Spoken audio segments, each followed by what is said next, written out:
Tita, bakit may dala kang maleta? Aba, syempre, lilipat na ako dito sa bago kong bahay. Ano?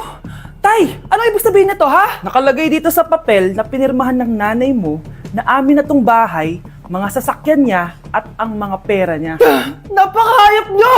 Bakit ang ingay? Ano nangyayari? Nay, kinuha na nila lahat sa atin! Ayan, magsama kayo mag-ina. Ngayong nasa amin na ang lahat, pwede na kayong lumayas. Ramon, magse-celebrate tayo, ha?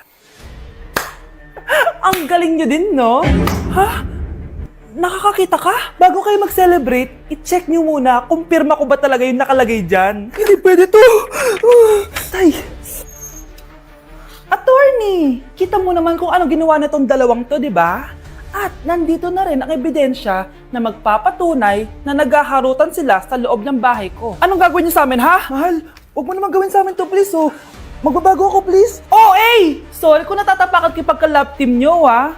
Arestuhin nyo na yung mga yan. Mag-celebrate kayo sa kulungan. Kayong dalawa, sumama na kayo sa akin sa presinto.